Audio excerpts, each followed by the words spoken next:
مالك يوم الدين إياك نعبد وإياك نستعين اهدنا الصراط المستقيم صراط الذين أنعمت عليهم غير المغضوب عليهم ولا الضالين يا رب العالمين.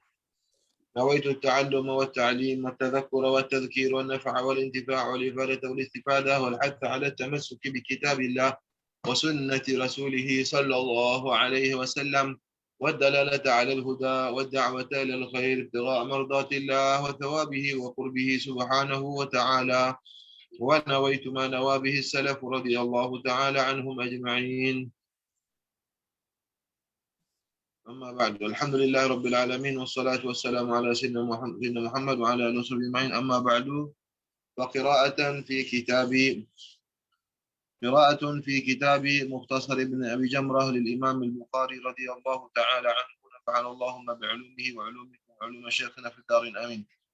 تفضل أيها القارئ. بسم الله الرحمن الرحيم. الحمد لله رب العالمين والصلاة والسلام على سيدنا محمد وعلى آله وصحبه أجمعين بسندكم المتصل إلى الإمام أبي محمد عبد الله بن أبي جمرة الأزدي الأندلسي إلى أن قال عن أبي هريرة رضي الله تعالى عنه قال صلى بنا رسول الله صلى الله عليه وسلم إحدى صلاتي العشي. قال ابن سيرين سماها أبو هريرة ولكن نسيت أنا. قال فصلى بنا ركعتين ثم سلم فقام إلى خشبة معروضة في المسجد فاتكأ عليها كأنه غضبان ووضع يده اليمنى على اليسرى وشبك بين أصابعه ووضع خده الأيمن على ظهر كفه اليسرى وخرجت السرعان من أبواب المسجد فقالوا قصرت الصلاة وفي القوم أبو بكر وعمر فهاب أن يكلمه وفي القوم رجل في يديه طول يقال له ذو اليدين. قال يا رسول الله أنسيت أم قصرت الصلاة؟ قال لم أنسى ولم تقصر. فقال أكما يقول ذو اليدين؟ فقال نعم. فتقدم فصلى ما ترك ثم سلم ثم كبر وسجد مثل سجوده أو أطول ثم رفع رأسه وكبر ثم كبر وسجد مثل سجوده أو أطول ثم رفع رأسه وكبر فربما سألوه ثم سلم فيقول نبئت أن عمران بن حسين قال سلم ثم سلم. قال رضي الله عنه عن أبي هريرة رضي الله عنه قال صلى بنا رسول الله صلى الله عليه وسلم إحدى صلاتي العشي. Hadis riwayat daripada Sayyidina Abi Hurairah radhiyallahu anhu, kata beliau telah sembahyang dengan kami, mana telah sembahyang mengimami kami, shalla bina Rasulullah sallallahu alaihi wasallam ihda salatayil ashi, salah suatu daripada dua sembahyang di sebelah petang. Jadi al-ibkar itu pada waktu pagi, al-ashi pada waktu petang. Bermula daripada zuhur sampai kepada petang ataupun senja itu dia panggil ashi. Salah satu daripada dua sembahyang petang, maknanya kalau tidak zuhur itu maknanya asar. Qala Ibn Sirin, maka berkata oleh Ibn Sirin, siapa Muhammad Ibn Sirin? Itu perawi tabi'in yang meriwayatkan daripada Sayyidina Abi Hurairah. Sammaha Abu Hurairah, telah menamakan solat itu, solat yang disembahyang ataupun yang Nabi SAW sembahyang itu oleh Sayyidina Abu Hurairah. Walakin nasitu ana, akan tetapi telah lupanya saya yang lupa. Yang lupa Abu Hurairah telah sebut tapi saya lupa. Qala fa shalla bina rak'ataini. Lalu baginda sallallahu alaihi wasallam telah bersembahyang dengan kami 2 rakaat. Thumma sallama. Kemudian baginda sallallahu alaihi wasallam memberikan salam. Baik, kalau sembahyang zuhur, sembahyang asar kan 4 rakaat. Kan? Jadi kenapa dia beri salam? Itu isu masjid, isu hadis ni. Fasal thumma sallama, kemudian baginda sallallahu alaihi wasallam telah memberi salam selepas daripada 2 rakaat sembahyang. Sembahyang zuhur kau sembahyang asar ni? Ya, salah satu daripada keduanya. Faqama ila khashabatin ma'rudatin fil masjid. Lalu bangkitlah baginda sallallahu alaihi wasallam berdiri kepada satu batang kayu yang terlentang di dalam masjid. Kalau dalam syarah Syarwani ni kata mulqatin fil masjid, mana batang kayu itu bukan seperti tiang, akan tetapi dia terlentang ataupun dia terlentang dalam masjid. Nabi SAW pergi berdiri di situ. Fattaka alaihi, lalu Nabi SAW bersandar ataupun bertelekan di atasnya, menekan berat badan baginda di atasnya. Ka'annahu ghadban, seolah-olah baginda itu sedang marah. Hal. Wa wada'a yadahu al-yumna 'ala al-yusra, dan baginda SAW menghantarkan tangan kanan baginda ke atas tangan kiri. Maksudnya diletakkan tangan kanan di atas tangan kiri baginda SAW. Wa syabbaka, syabbaka ini begini. Maknanya dipancarkan. Kalau terjemahan Al-Fadil Ustaz Yusuf bin Muda, Ustaz Yusuf Muda rahimahullah, ini anak murid kepada Syekh Abdullah Tahir. Ustaz Yusuf Muda, tenaga pengajar di pusat pengajian pondok, dia menterjemahkan syabbaka dipancarkan antara kedua tangan itu, wasyabbaka, lalu diletakkan, wa wada'a yadahu al-yumna 'ala al-yusra, jadi tangan kanan atas tangan kiri, kemudian wasyabbaka baina asabihi, lalu baginda memancar di antara kedua jari jemari baginda. Wa wada'a khaddahu al-aymana 'ala dhahri kaffihi al-yusra, maka diletakkan pipi baginda yang sebelah kanan di atas belakang tapak tangan baginda yang di sebelah kiri. Jadi suasananya amat agak mengkagetkan para sahabat. Jadi semayangnya 2 rakaat, kemudian Nabi SAW menunjukkan reaksi yang seolah-olah sedang marah. Wa kharajatis sar'anu min abwabil masjid. Jadi telah keluarlah golongan-golongan yang segera, golongan-golongan yang nak cepat tu memang telah keluar daripada pintu masjid. Maksud sar'an ini dalam syarah Syanwani, Imam Syanwani kata maksudnya orang yang jenis lepas beri salam keluar selalu. Ada juga setiap zaman ada orang lagu tu. Maknanya siasat yang kumpulan yang mana lepas bagi salam keluar selalu tu memang ada. Bukan kata orang Wahabi ya. Sejak zaman Nabi lagi dah ada lah. Jadi yang duduk tunggu sampai berzikir tu memang ada juga, tapi yang sudah semayang bangun kali pun sudah ada pada zaman Nabi SAW. Min abwabin masjid, keluarlah mereka yang cepat tu keluar. Faqalu, maka berkatalah mereka. Yang berkata ni orang dalam masjid ataupun orang semua yang semayang itu bercakap-cakap. Ya, yang bercakap ni kata setengah ulama yang sudah memberi salam. Ada yang tak beri salam. Ada yang tak beri salam. Assalamualaikum warahmatullahi wabarakatuh. Jadi apabila Nabi sudah bagi salam, maka ada juga yang memberi salam tu ikut beri salam. Assalamualaikum warahmatullahi wabarakatuh. Jadi bukan setakat beri salam, keluar masjid pun ada dah. Sebab apa? Sebab Nabi dah bagi salam 2 rakaat ada semaya hari ni. Wa fil qaumi Abu Bakrin wa Umar. Dan di dalam kumpulan jemaah itu yang ramai itu ada Abu Bakar dan Umar. Sayyidina Abu Bakar ada, kedua-dua wazir baginda sallallahu alaihi wasallam, masih kedua-duanya ada. Fahabahu, kalau nuskah saya ada dhamir hu. Fahabahu, maka gerunlah oleh kedua-duanya akan Nabi. Mana takutlah kedua-duanya akan Nabi an yukallimahu, bahawa masing-masing nak berbicara dengan Nabi. Ada ihtimal gerun tu kalau mereka rasa gerun ataupun kalau mereka bimbang ataupun kalau mereka masih lagi belum memberi salam. Ada. Jadi yang kebanyakan yang memberi salam tu tak batal ya. Beri salam tu kerana ijtihad mengikut Nabi SAW. Berdasarkan dalilnya Nabi telah memberi salam. Maka tidak batal sembahyang mereka pada ketika itu. Wa fil qaumi rajulun fi yadayhi tulun. Dan di dalam kumpulan para sahabat itu, dalam kumpulan jemaah para sahabat yang sembahyang bersama Nabi pada hari itu, ada seorang laki-laki fi yadayhi tulun, pada kedua belah tangannya ada panjang. Panjang tu katanya buku kita Al-Fadhil Ustaz Ridauddin sampai kepada dekat lutut dia. Kalau dia duduk, tangan dia tu sampai dekat lutut dia. Panjanglah tangan dia tu. Yuqalu lahu dzul yadain, dikatakan kepadanya, digelarkan kepada dia tu dzul yadain. Mana empunya 2 tangan, maknanya empunya 2 tangan yang panjang lah. Cuma daripada dikatakan dah setengah, saya baca tak ingat mana, yang menggelarkan dia itu ialah Rasulullah SAW. Rasulullah SAW memang memberi gelaran, tapi gelaran yang disenangi. Gelaran yang disenangi. Maksudnya sebab yad dalam bahasa Arab, maksudnya zun ni'mah, zul fadli, orang yang mempunyai jasa. Tapi kalau dah sampai dua tangan, memang semua manusia dua tangan. Tapi setelah dia mempunyai dua jasa besar, dua kali ganda jasa dia kepada orang lain. Memang, ini kalau kita tengok, nama beliau sebenarnya Sayyiduna Khirbah.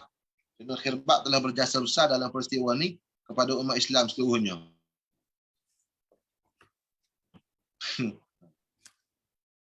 Faqala ya Rasulullah, jadi Khirbah saja hari itu anasi salatu. Jadi adakah tuan telah lupa ataupun sembahyang sudah dikosar ataupun diringkaskan? Sudah diringkaskan sembahyangnya ataupun sudah dikosarkan sembahyang ni? Sudah dipendekkan sembahyang ni? Qala lam ansa wa lam taqsur, dengan bina maklum. Lam ansa wa lam taqsur.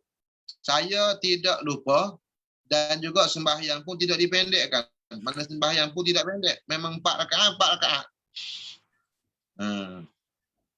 Lalu dalam setengah riwayat yang lain, Zulyadain tambah lagi. Zulyadain tambah bal ba'du dzalika qad kana. Bal ba'du dzalika qad kana. Aqsuratis salatu amnasi. Dalam riwayat ini, adakah Rasulullah qasar sembahyang ataupun kalau tak lupa qasar tak? Dipanggil apa tu? Dua tu ya, tak ada pilihan ketiga lah. Jadi Rasulullah kata kullu dzalika lam yakun. Dalam riwayat semua tu tak berlaku, lupa pun tidak, qasar pun tidak. Tu dia. Maka Zulyadain pun kata pula bal ba'du dzalika qad kan, bahkan setengah daripada demikian keintian itu sudah berlaku. Bal ba'du dzalika qad kana. Faqala akama yaqulu Zulyadain, maka Nabi oleh kerana Zulyadain itu seorang manusia saja, khabar wahid katanya ulama ataupun khabar ahad, maka Nabi bertanya kepada sahabat yang lain, akama yaqulu Zulyadain, maka adakah seperti katanya Zulyadain, mana adakah benar berlakunya qasar ataupun lupa ni? Faqalu na'am, mana qasalah. Na'am, ataupun Rasulullah SAW lupa. Faqalu na'am. Jadi qalu tu ada yang jawab dengan isyarat, ada yang jawab dengan yang cakap. Cakap tu kerana mereka ijtihad bahawa sembahyang sudah tamat. Maka bercakap, maka tidak batal. Ataupun cakap tu masih sedikit kerana mereka sangka benda tu tidak batal. Fataqaddama wa shalla, maka Nabi kembali berada di depan tempat sembahyang tu. Fataqaddama wa shalla ma taraka, lalu baginda sembahyang barang yang dia telah ditinggalkan oleh baginda, mana 2 rakaat lagi. Tu sambung. Sebab belum berselang masa panjang, satu. Yang kedua, kerana percakapannya tidak banyak. Percakapan tu dihimpunkan oleh Al-Imam Syafi'i radhiyallahu anhu. Hadis ini dalam banyak riwayat. Jadi ada riwayat yang panjang, ada riwayat yang pendek. Maka Imam Syafi'i mengambil riwayat yang paling pendek, iaitu 6 perkataan sahaja. 6 kalimah saja. Asad kullu dzalika lam yakun asadaqa Zulyadain. Itu saja 6 kalimah sahaja yang disabdakan oleh Rasulullah sallallahu alaihi wasallam. Maka itu pengukurnya al-kalamut tawil ataupun al-kalamul kathir. Al-kalamul kathiru sahwan. Al-kalamul qalilu sahwan. Percakapan yang sedikit dalam keadaan lalai ataupun dalam keadaan lupa bahawa kita sedang dalam sembahyang, itu tidak membatalkan. Fataqaddama wa sallama tarak thumma sallama. Kemudian baginda memberi salam. Thumma kabbara, kemudian di hujung tu, di sini ada khilaf dari segi riwayat, tak apalah. Riwayat kita ni Nabi memberi salam terlebih dahulu. Thumma kabbara wa sajada. Kemudian Nabi SAW telah takbir untuk sujud. Wa sajada mithla sujudihi, maka baginda SAW sujud seperti sujud baginda. Maksudnya sujud baginda dalam solat. Mana Nabi sujud seperti sujud baginda dalam solat, au atwala, ataupun lebih panjang sedikit daripada sujud dalam sembahyang. Thumma rafa'a ra'sahu, kemudian baginda SAW mengangkat kepala baginda, wa kabbara, dan baginda takbir. Takbir mengangkat kepala, Thumma kabbara wa sajada. Kemudian Nabi takbir pula Allahu akbar untuk sujud pula, sujud sahwi. Wa sajada misla sujudihi aw atwala, dan Nabi SAW sujud seperti sujudnya dalam sembahyang ataupun lebih panjang daripada sujud sembahyang. Thumma rafa'a ra'sahu, kemudian baginda sallallahu alaihi wasallam mengangkat kepala baginda sallallahu alaihi wasallam wa kabbara, dan Nabi sallallahu alaihi wasallam takbir. Maksud takbir itu takbir bangkit daripada sujud. Baik, itu setakat itu riwayat Abu Hurairah. Perkataan Abu Hurairah sampai setakat situ, thumma wa kabbara. Jadi tidak dinyatakan beri salam dah apa, ataupun beri salam pula. Farubbama sa'aluhu, maka farubbama sa'aluhu ni daripada tabi'in ataupun periwayat. Manakah mereka itu menanya akan dia. Menanya akan siapa? Menanya akan Muhammad ibn Sirin. Mereka tu mana ar-ruwah, perawi-perawi yang meriwayatkan hadis ni menanya kepada Al-Imam Muhammad ibn Sirin daripada kalangan tabi'in. Apa tu soalannya? Thumma sallama. Kemudian baginda bagi salam ke? Tu soalan tu. Soalan. Adakah tu al-mas'ul? Thumma sallama tu soalan. Lepas pada sujud sahwi itu bagi salam pula ke? Soalan. Thumma sa'alu, thumma sallama. Fayaqulu, maka berkatalah ya Muhammad ibn Sirin, nubbi'tu anna Imran ibn Husainin qala thumma sallam. Dikhabarkan Sayyidina Imran ibn Husain meriwayatkan peristiwa ni, lalu dia mengatakan kemudian Nabi memberi salam. Baik, di sini ada dua riwayat. Riwayat Sayyidina Abu Hurairah dan juga riwayat Sayyidina Imran ibn Husain yang digabungkan dalam satu riwayat dari Al-Imam Ibn Sirin. Daripada sini kita tengok perbezaan antara dua mazhab di kalangan alim ulama radhiyallahu alaihim, mazhab Imam Malik radhiyallahu anhu dengan mazhab Imam Syafi'i dalam bab sujud sahwi ni. Jadi Imam Syafi'i surah sujudus sahwi sunnatun wa mahalluha qabla salam, bermula sujud sahwi itu hukumnya sunat dan tepatnya selepas daripada salam. Qabla salam, bagi salam. Adapun dalam mazhab Imam Malik radhiyallahu anhu, sekiranya tertinggal sesuatu dalam sembahyang maka disujud Imam Malik radhiyallahu. Baik. Jadi hadis ini mensyariatkan kepada kita apa yang sujud sahwi ataupun mengajar kepada kita sujud sahwi jika berlaku di dalam sembahyang. Cuma orang tanya dalam masalah usuluddin, adakah Nabi baca bagaimana Nabi SAW lupa? Sedangkan lupa itu berlaku pada orang yang lalai. Orang lalai itu maknanya orang tak ingat keadaan sembahyang dia. Maka adakah Nabi terganggu dalam sembahyang? Adakah Nabi kita SAW boleh diganggu dalam sembahyang? Maka di sini diterangkan dalam beberapa hadis bahawasanya lam ansa wa innama unsa. Aku tidak lupa, hanya sahaja aku dilupakan. Aku diperlupakan. Dalam riwayat lain, innama unsa li asunnah. Aku diperlupakan untuk aku membuat sunnah ataupun untuk membuka jalan kepada kamu. Aku dilupakan untuk membuka jalan bagi kamu. Jadi dalam hal ini para alim ulama telah menyusun satu nazam. Nazam ini sangat baguslah kalau kita pakai ingat. Nazam ini yang disebut oleh ramai ulama, boleh tengok dalam Bajuri radhiyallahu taala anhu.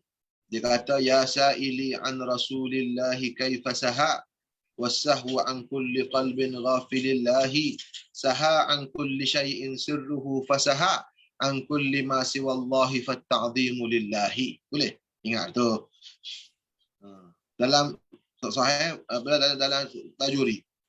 Ya sa'ili, wahai orang yang bertanya akan daku, an Rasulillah, mengenai baginda Rasulullah sallallahu alaihi wasallam. Kaifa saha, bagaimana sih Rasulullah boleh lupa? Bagaimana sih Rasulullah boleh lalai dalam sembahyang? Wasahwu an kulli qalbin ghafilillahi, sedangkan padahal lupa lalai itu daripada hati yang lalai dan hati yang lupa, hati yang alpa. Wasahwu an kulli qalbin ghafilillahi ay wasahwu kainun min kulli qalbin ghafilillahi. Bermula lalai itu berlaku daripada hati yang lupa. Malu lupa daripada Allah Subhanahu wa taala, lupa daripada perintah Allah. Maka dijawab oleh para alim ulama, saha an kulli syai'in sirruhu. Terlalai daripada segala sesuatu oleh hati baginda. Sir. Kalau sir ni, kalau hati yang lebih dalam daripada qalb lah. Mula qalb, lepas tu sampai kepada sir. Sir itu apa dianya telah lupa selain daripada Allah. Maknanya hanya ada Allah saja pada ketika itu, maka ketika itu bilangan rakaat semaya pun tak ingat juga. Maknanya hanya ada Allah Subhanahu wa taala. Saha an kulli syai'in sirruhu. Fasaha an kulli syai'in sirruhu. Fasaha an kulli syai'in fatta'zimu lillahi. Maka ketika itu Nabi lupa segala sesuatu termasuk bilangan rakaat sembahyang. Fatta'zimu lillah. Maka ta'zim daripada Nabi pada ketika itu hanya kepada Allah. Jadi ini syair yang sangat baguslah. Disebutkan guru kepada guru kita, Syekh Masyayikh kita, Syekh Abdul Qadir Isa rahimahullahu ta'ala. Siapa dia aja dengan nama ni? Syekh Abdul Qadir Isa ni guru tariqah kepada guru kita, iaitu ramailah guru kita belajar dengan dia. Antaranya Syekh Yusuf Muhyiddin Bakhur Al-Hasani, dan juga ulama-ulama lain juga. Syekh guru kita almarhum Syekh Muhammad Adnan Saqqa rahimahullahu ta'ala juga, dia belajar dengan Syekh Abdul Qadir Isa. Jadi Syekh Abdul Qadir Isa wafat di Turki. Dulu lama dah, bukan sehari dua ni. Dia wafat dan dimakamkan dengan berhampiran dengan makamnya Sayyidi Abu Ayyub Al-Ansari. Dan juga Syekh Adnan Saqqa pun baru ni diwafatkan, dimakamkan dekat berhampiran kubur beliau di Turki. Jadi katanya ketika dalam hospital, dalam keadaan raibubah, dalam keadaan dia tak sedar, anak dia dalam keadaan dia berkondisi, cakap, cuba berbicara dengan ayah dia. Ketika mana ayah dia dalam keadaan raibubah, dalam keadaan macam koma lah. Ayah dia sedar ke tak dengan keadaan orang di sebelah ni. Maka anak dia telah baca ke syair ni. Yalah, anak dia tu ingatlah syair ni.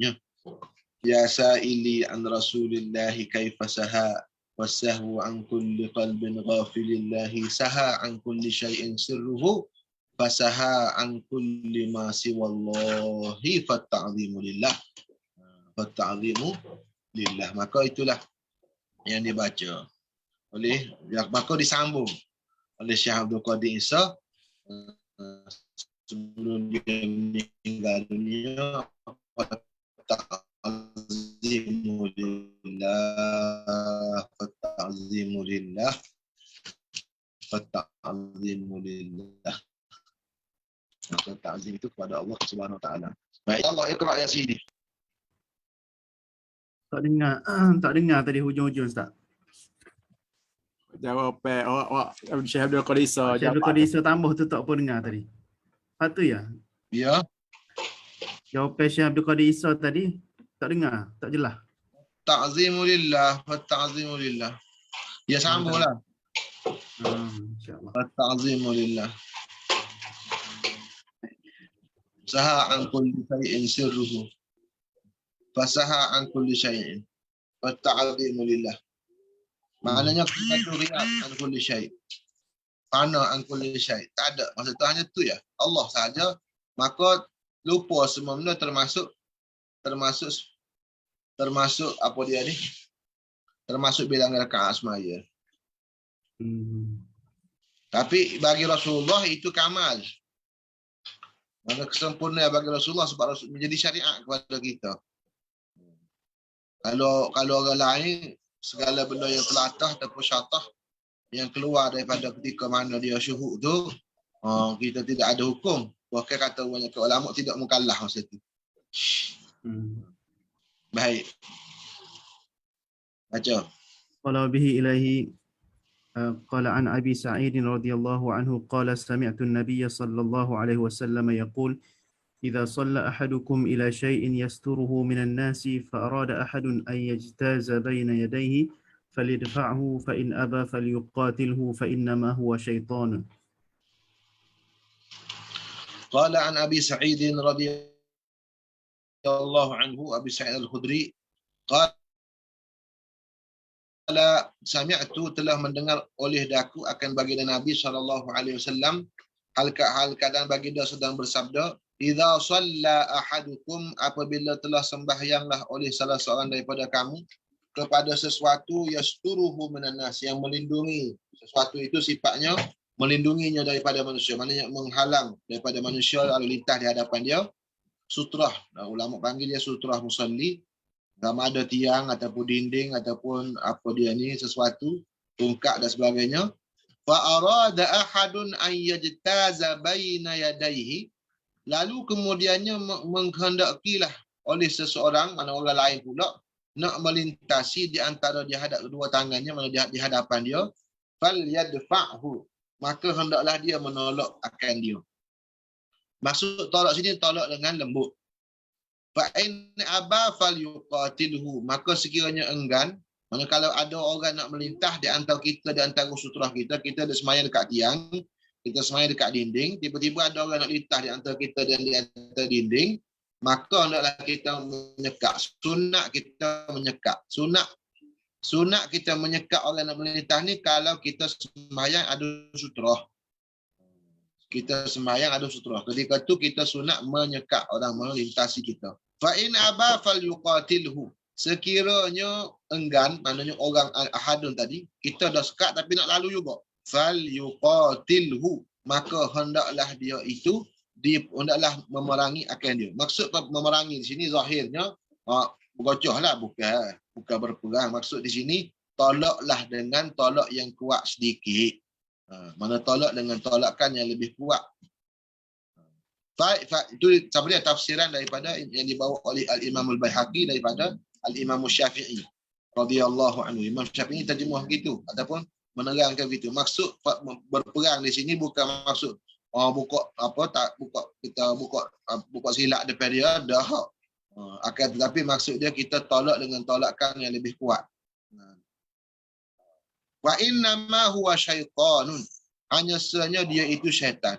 Syaitan ni dah sama ada syaitan dari segi bahasa, maksudnya orang yang tak dengar kata, orang tak mengikut perintah Allah Subhanahu Wa Taala, dah tahu dah orang tengah semaya ada sutrah, maka lebih baik dia tunggu selama 40 tu sama ada 40 hari atau 40 tahun. Tunggulah dulu sampai Allah sudah semaya pun tak ada masalah. Dia telah meninggalkan sunnah Nabi SAW, tunggu orang sudah semaya. Kalau dia terperangkap nak keluar tak boleh. Melainkan ada mudarat yang besar. Contohnya kalau dia tak keluar tu akan mengotorkan masjid. Akan mengotorkan masjid. Tu mudarat lebih besar tu. Benda haram. Kalau dia tunggu juga, maka lakuh pergi lah. Nak guna makruh pun. Makruh pun kena lakuh pergi juga.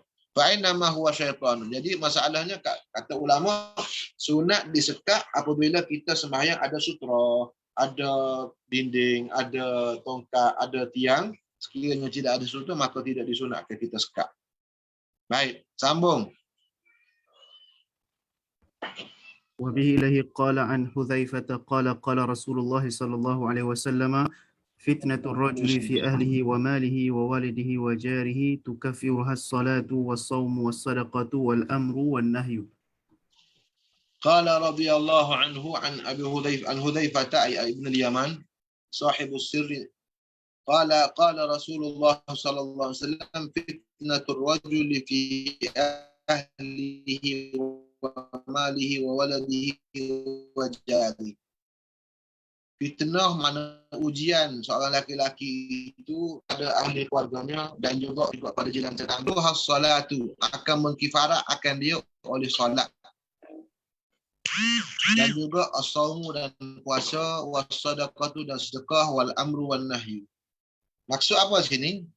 Ujian di sini yang dimaksudkan sini sebagaimana dihuraikan oleh Al-Habib Abu Bakar Al-Adni bin Ali Masyhur, fitnah secara umumnya segala benda yang ujian yang merosakkan ataupun menggugat agama kita.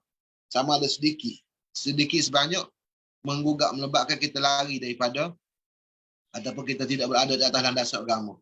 Kadang-kadang berlaku fitnah tu dengan pada apa? Fi ahli, mana dengan sebab ahli keluarga. Macam dengan sebab isteri, mana kadang-kadang kita terpaling tidak mengikut landasan yang betul. Kadang-kadang fitnah tu berpunca marah pada isteri dah. Marah pada isteri tu sampai kita tak ada kawan nafsu, marah dan sebagainya. Maka kita sudah terkena ujian. Nampak Ustaz Aizuddin tu angguk faham dah tu kalau. Macam mana, lagu mana ujian pada isteri?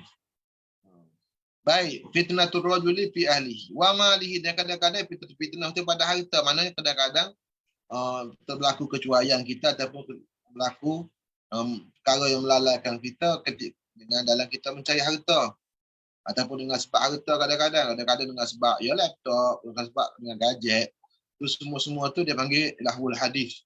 Wa minan nasi wa man yashtari lahwul hadis liyudilla an sabilillahi bighairi wa yattaqidaha huzwa. Tu ayat tu turun pada orang yang membuat cerita dongeng dan nak melarikan diri daripada Quran. Kadang-kadang melalaikan kita daripada yang lebih penting. Jadi kita membelanjakan harta kita untuk perkara yang tidak baik. Wa waladihi, dan juga kadang-kadang anak juga menjadi sebab kita keluar ataupun lari daripada seluruhan agama. Bukan lari itu maksud jauh. Kadang-kadang kita tidak betul-betul mengikut perintah Allah Subhanahu Wa Taala. Muncul kerana sayang kepada anak ataupun kerana marah kepada anak, semuanya dengan sebab anak. Wajarihi, kadang-kadang dengan sebab balas dengan jiran, juga berlaku juga. Jadi ini semuanya perkara-perkara yang boleh memberi fitnah kepada agama seseorang. Tukaffiru has-salah, maka akan mengkifaratkan, dia akan memadamkan kesalahan itu oleh sembahyang. Sembahyang itu sama dengan sembahyang fardu. Sebagaimana disebut innal hasanat yudhibnas sayyi'at. Ayat tu cerita pasal kelebihan sembahyang. Sesungguhnya kebajikan itu akan memadamkan keburukan. Wasaumu, dan puasa wajib, puasa sunat. Puasa wajib, ya. Puasa wajib itu akan wa ramadhana ila ramadhan mukaffiratun bainahunna majtunibatil kaba'ir. Pada Ramadan kepada bulan Ramadan akan mengkifaratkan dosa-dosa yang dibuat di antara tu. Was-sadaqatu, dan juga sedekah, zakat yang wajib ataupun sedekah yang sunat. Wal amru nahyu, amar ma'ruf nahi munkar. Amar ma'ruf nahi munkar kalau orang di bawah kita tu, kalau bukan leluasa kita, kalau kita nak buat amar ma'ruf nahi munkar jadi sunat. Kita tak mampu tapi kita nak buat amar ma'ruf nahi munkar juga. Maka kalau kita buat dengan cara betul, dia akan jadi suruhan yang sunat. Itu juga larangan itu walaupun tidak wajib, dia akan jadi sunat wa nahyu. Jadi semua itu perintah-perintah agama itu akan mengkifaratkan kesalahan-kesalahan kita yang kita kecuaian-kecuaian kita dalam perintah agama dengan sebab yang timbul daripada perkara-perkara. Lepas tu dalam Quran dan surah Munafiqun itu disebut in apa dia ni amwalakum wa aulad apa inna min azwajikum wa amwalikum fitnah. Tu ada daripada isteri kamu, ahli keluarga kamu, wallahu indahu ajrun azim. Dan Allah Ta'ala di sisi dia, di sisi Allah Ta'ala jualah pahala ganjaran yang besar. Jadi ada orang tanya Imam Abu Hanifah radhiyallahu anhu, disebut ni oleh Al-Imam Ibn Hajar Al-Haytami dalam kitab Al-Khairat Al-Hisan. Dia kata ada seorang manusia tu dia cintakan fitnah. Dia cintakan fitnah. Dia lari daripada rahmat dan dia solat tanpa wuduk. Apa hukum orang macam ni? Orang tanya Imam Abu Hanifah. Orang tu cintakan fitnah. Dan dia lari daripada rahmat Allah. Lari daripada rahmat Allah SWT, dan dia solat dengan tidak berwuduk. Apa hukum orang macam ni? Maka jawab Imam Abu Hanifah, dia oleh Allah Subhanahu Wa Taala. Dia cinta kepada fitnah, maknanya dia kasih pada ahli keluarganya. Kasih kepada anak-anak dia. Dia kasih kepada harta benda dia. Dia suka kepada jiran tetangga dia. Cinta kepada fitnah. Ya, sebab itu tempat berlaku fitnah dia. Dia lari daripada rahmat, mana dia lari daripada hujan. Apabila hujan turun, dia lari. Hujan itu rahmat daripada Allah Subhanahu Wa Taala. Maka orang ni orang, hujan kata orang Kelantan, hujan hambak orang tua. Maka larilah orang tua tu, lari juga hujan. Rahmat yang pakat lari berlaku pada rahmat Allah Subhanahu Wa Taala. Yang ketiga, solat tanpa wuduk. Dua. Katanya solat tu solat ala Nabi sallallahu alaihi wasallam. Mana berselawat pada Nabi sallallahu alaihi wasallam tak perlu pada wuduk. Ada mengatakan solat tu tidak disyaratkan wuduk. Wallahu, ya semaya jenazah.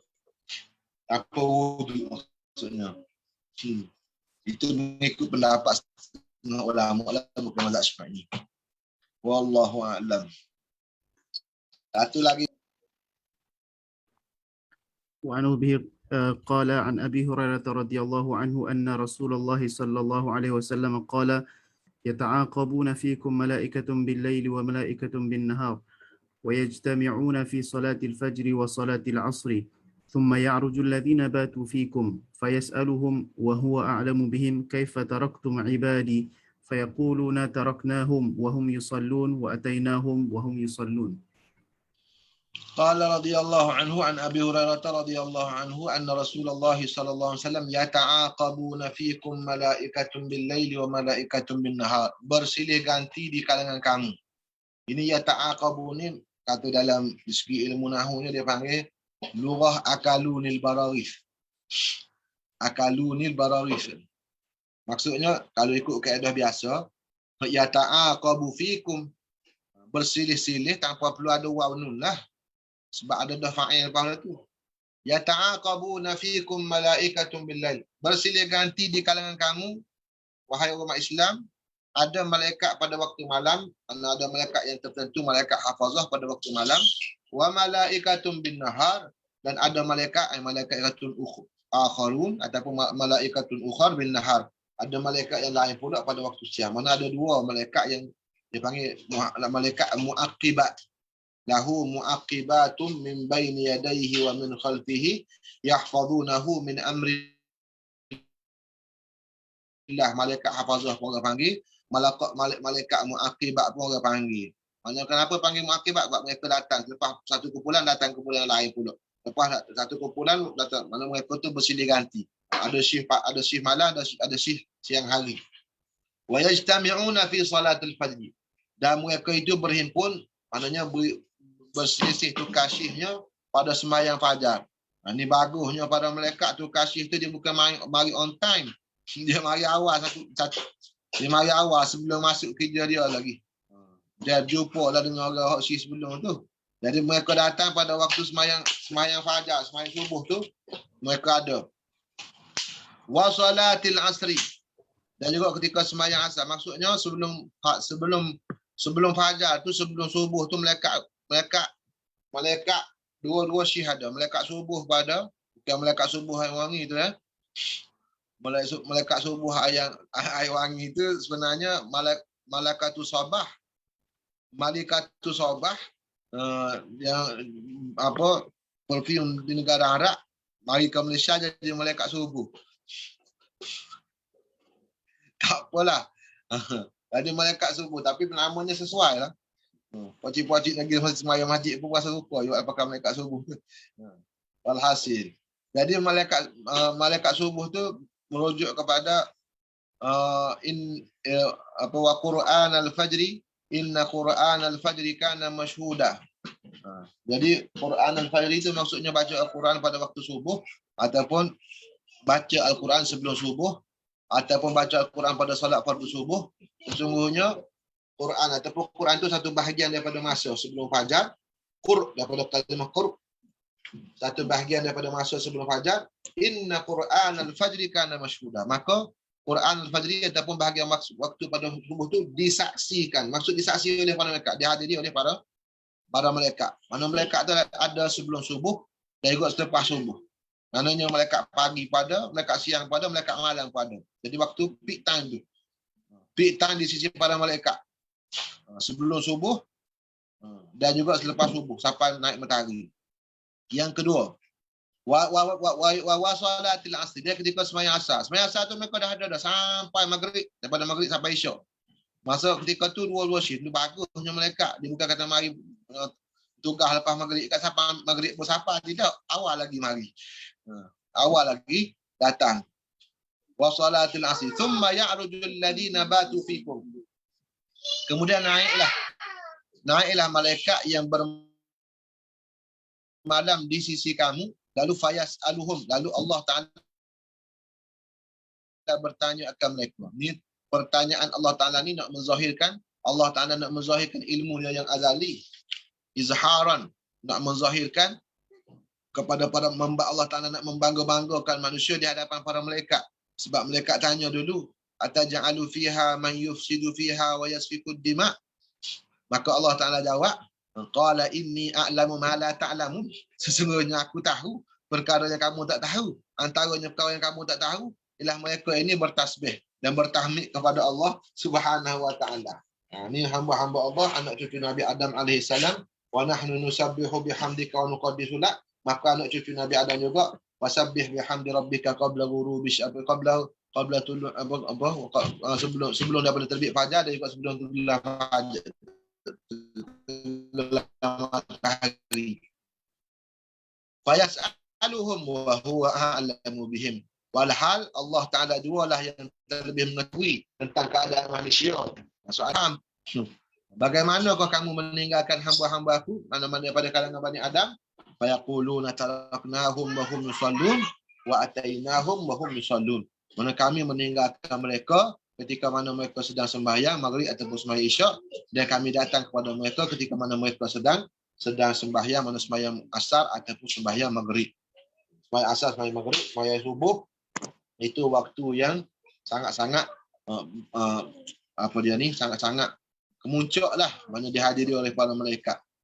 Jadi antara faedah dalam ilmu tarbiyah yang saya dapat daripada, saya dengar sendiri daripada Al-Habib Abu Bakar Al-Adni bin Ali Al-Mashhur hafizahullah Ta'ala, ketika dia datang ke Kota Baru, Habib Abu Bakar di majlis, di tapang majlis bersama murid-muridnya, walaupun kita ni bukan belajar di Eden pun, tapi kita berjaya menyusup masuk dan kita dengar nasihat beliau. Kata dia tanya kepada pelajar-pelajar dia yang masih kecil, dia kata, apakah waktu yang paling penting dalam tarbiyah? Apakah waktu yang paling penting dalam tarbiyah? Dia kata, maka jawab murid dia, saya ingat yang tanyanya, jawabnya saya tak ingat, lupalah. Saya ingat siapa yang jawab ataupun siapa yang bertanya gitu. Saya ingat ada yang bertanya, ada yang jawab tu Ustaz Fikri, anak kepada Haji Zaidi, restoran Wow. Saya tak ingat siapa yang tanya, siapa yang jawab tu, saya tak ingat.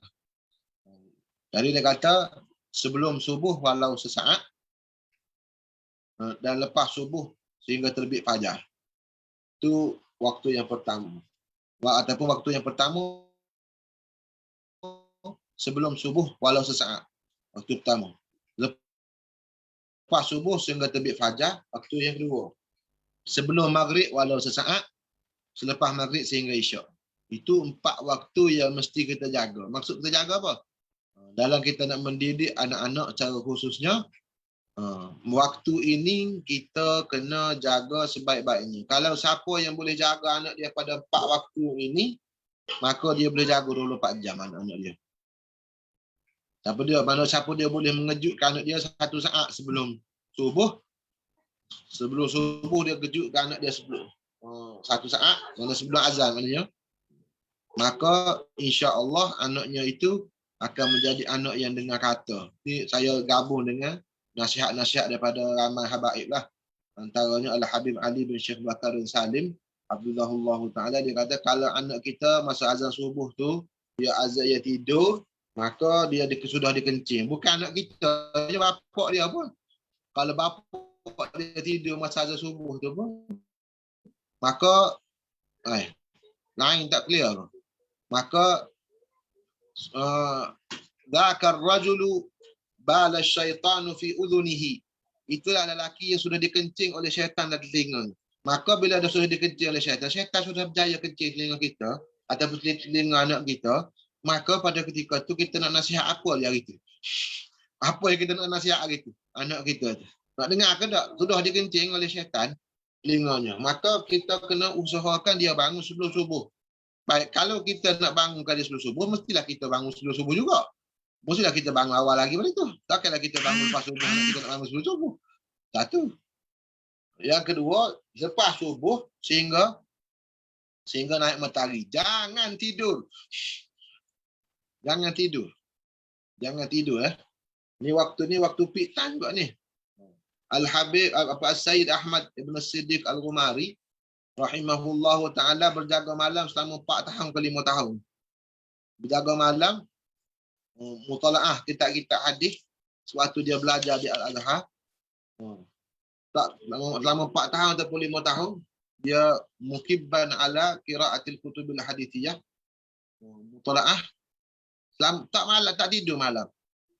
Selama beberapa tahun. Tapi lepas subuh tak tidur juga. Tunggu sembahyang duha dulu. Tunggu sembahyang duha dulu. Lepas duha baru tidur. Lepas sembahyang duha baru tidur. Sebab apa? Sebab masa yang peak time. Mana diisikan masa tu dengan ibadah kepada Allah Subhanahu wa ta'ala.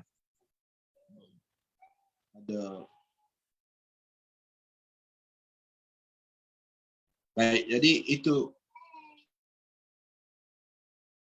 dulu ada dalam tahun depan, tahun Ramadan, dalam awal PKP dulu, ada seorang habib, seorang orang tua lah di Madinah. Kita hanya dulu kami tak panggil habib pada dia, tapi bila dah meninggalnya orang share dalam Facebook habib lah, kita panggil habib jugalah. Habib Abu Bakar Al-Mahdar, duduk menetap di Madinah. Dia keluarga dia di kampung Siri. Keluarga dia kampung, dia selalu datang ke kampung Siri ni. Setahun, kadang-kadang setahun sekali, kadang-kadang lama 2 tahun sekali datang. Fadal. Khair. Murakhasin. Baik. Jadi beliau ini masa saya kecil dah saya duduk berjalan dengan dia. Antara manusia yang tak tidur.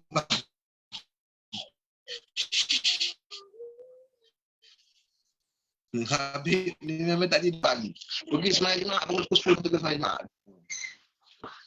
Abah saya beritahu kepada saya, ni orang Arab yang pelik tadi.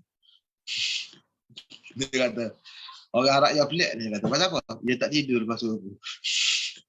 Dia tak tidur lepas. Dia tak tidur lepas subuh. Al-Habib Abu Bakar Al-Mahdar meninggal di Madinah Al-Munawwarah. Rahimahullah, ada dalam bulan Ramadan tahun lalu lah. Rahimahullahu ta'ala. Baik. Jadi tak tidur lepas subuh dah. Begitu juga sebelum maghrib. Masa sebelum maghrib tu ada disebut dalam hadis yang sahih, waktu syaitan berkeliaran. Syaitan tengah berkeliaran. Fa inna syayatina tantashiruna hina idzin. Maka syaitan sedang berkeliaran. Ada hadis sahih tu. Jadi kalau anak kita berkeliaran masa tu, anak kita tak balik ke situ, orang tua mudah ya piak. Piak siapa? Bukan piak anak kita, piak syaitan. Nanya anak kita dah tu syaitan. Kembali kepada hadis sebelum ni. Wa innahu syaitanun. Hadis sebelum ni kita baca tu. Siapa syaitan? Sebab ia tak dengar kata. Orang kata jangan litah. Maka anak budak-budak yang berjalan ketika maghrib ni, maka dipanggil dalam bahasa hadis bahasa syaitan lah. Jadi oleh kerana itulah orang tua dulu memang dia piak tu. Kalau tak kalau duduk maghrib duduk tengok lagi, siap. Masih duduk tanah lagi masa maghrib, siaplah. Jadi sebenarnya orang tua sangat-sangat mengetahui ilmu tu walaupun tak baca hadis Nabi. ataupun dia tak sebut pada kita, baru saja baca hadis Nabi sallallahu alaihi wasallam. Baik, yang ketiganya lepas maghrib sampai ke isyak. Itulah kalau kita boleh bersama dengan anak-anak kita pada masa ni, insya-Allah berjaya. Di terbiah ni yang saya dapat daripada Al-Habib Abu Bakar Al-Adini, siapa-siapalah dengan nasihat para ulama-ulama lain. Wallahu subhanahu wa ta'ala a'lam wa a'lam.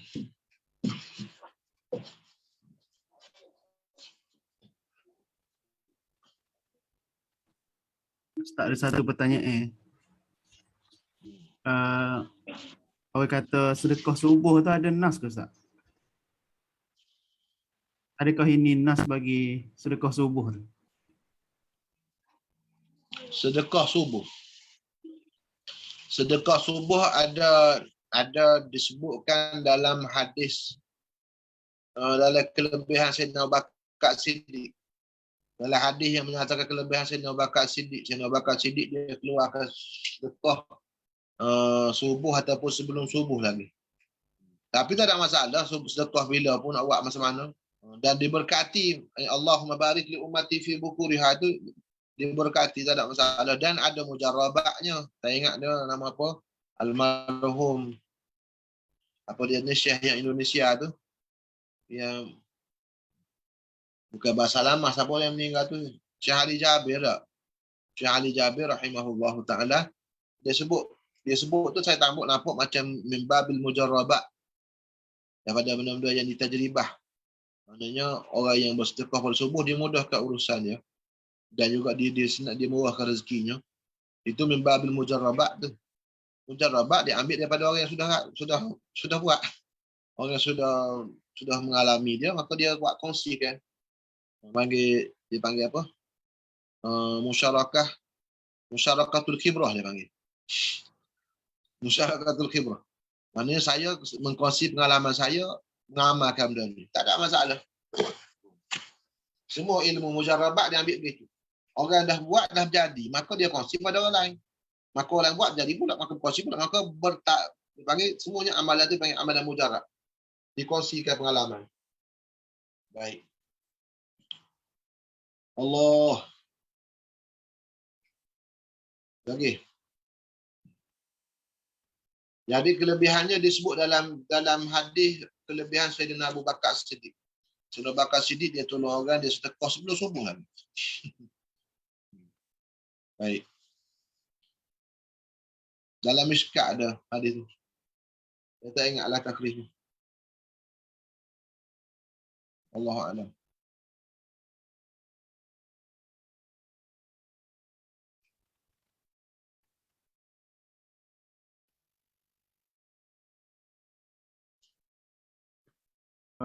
Assalamualaikum Ustaz. Hadis 31 tu Ustaz. Ya. Hadis Zuliadain. Hadis Zuliadain tu. Biasanya anak tahulah banyak guna syahid sebagai apa ni, berkenaan dengan berkata-kata tu tak. Cuma ni dalam hadis ni kau sebut Rasulullah sallallahu alaihi wasallam apa nama? Faqama ila khashabati ma'rudah fil masjid ni, dia qama diri dan ke depan ke belakang ke lagu mana? Maksudnya dari sudut kiblat tu Ustaz. Menghadap kiblat tu. Adakah berpaling ke lagu mana? Dia bangun ke khashabah ma'rudah tu di mana? Di depan dia ke? Di baginda ke? Dia paling ke belakang. Selepas pada ia bercakap dengan baginda, bercakap dengan Zuliadain, dia bangun pula kan? Apa nama? Fataqaddama wa shalla tu. Dia pergi depan pula ke? Di situ dia perbuatan tu. Perbuatan melangkah tu. Lepas tu Rasulullah sallallahu alaihi wasallam dia gini tu kan? Ada sudut gerakan. Masa anak tanyanya dari sudut kiblat dan juga perbuatan gerakan tu, dan macam disebut juga dalam hadis ni. Selain pada bercakap. Ya. Allah. Wallahu a'lam Ustaz. Jadi perbahasan tentang perbuatan ni, kalau kita tengok dalam ulama fiqh lah, kita tengok kepada bahasa ulama fiqh. Dia kata fi'lu ma yubtilu amduhu kan.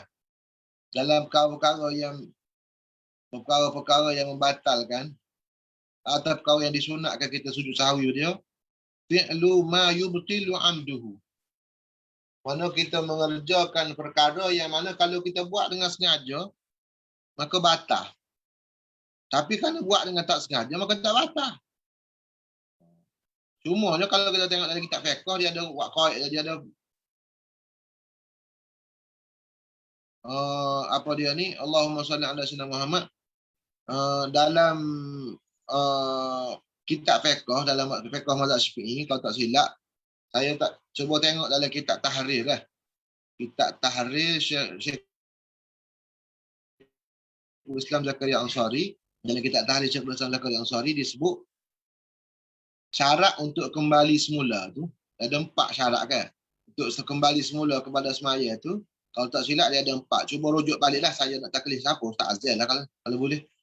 Lepas tu kongsi ke dalam grup dah. Kalau tengok dah, cuba tengok. Dia ada kalau tak silap saya ada 3 syarat. Ada pertamanya disebut dalam kitab fiqh ni. Dia disebut dalam kitab fiqh. Semuanya kembali kepada hadis ni. Sebab hadis ni satu hadis, satu riwayat yang kita baca. Jadi ulama kata kita tidak boleh istinbat sesuatu hadis hukum melainkan kita riwayat, kita himpunkan 20 wajah bagi hadis. Maknanya 20 jalan bagi hadis ni supaya kita nampak the whole picture. Maknanya gambaran penuh bagi peristiwa ni, peristiwa Nabi lupa ni, mesti tengok secara menyeluruh dalam banyak riwayat. Berapa patah yang Nabi bercakap, berapa Nabi berjalan ke depan ke belakang, Nabi duduk macam mana apa semua sekali. Tapi kembali kepada apa disebut oleh para ulama fiqh. Sebab ulama fiqh ni kenapa kita berpegang dengan kata-kata mereka? Sebab Imam Tirmizi kata radhiyallahu anhum, wa bihadzal hadithi akhadha al-fuqaha wa hum a'lamun nasi bil hadis. Ulama fiqh ni manusia yang paling faham tentang hadis Nabi. Maksudnya mereka orang yang paling berkelayakan untuk mengeluarkan hukum daripada hadis. Lepas tu ulama hadis kerja dia apa? Dah bukan ulama hadis, dia keluarkan hukum. Ulama hadis dia tengok selok belok. Hujah dia nya, okey, riwayat ada berapa? Riwayat ada berapa? Riwayat ni sahih, riwayat ni tak sahih, riwayat ni macam mana? Riwayat ni itu kepakaran ulama hadis. Ada berapa riwayat hadis ni? Ada berapa jalan? Ada berapa lafaz? Ada berapa batu darjat dia? Perawi-perawi dia, itu memang kepakarannya memang mesti dirujuk pada ulama hadis. Tapi untuk mengeluarkan hukum, ulama fiqh. Ulama fiqh kata pertama sekali dia kata jangan bercakap banyak. Ini dia ambil pada hadis ni. Jangan bercakap banyak. Maknanya syarat untuk kembali semula kepada sembahyang itu kata ulama tidak panjang. Pertama tulul fasli. Allah yatul al-fasl. Syarat pertama jangan berpanjangan masa. Jangan terpisah lama daripada cakap. Jadi huruf panjang ke pendek, huruf tu kembali pada mana? Kembali pada hadis ni.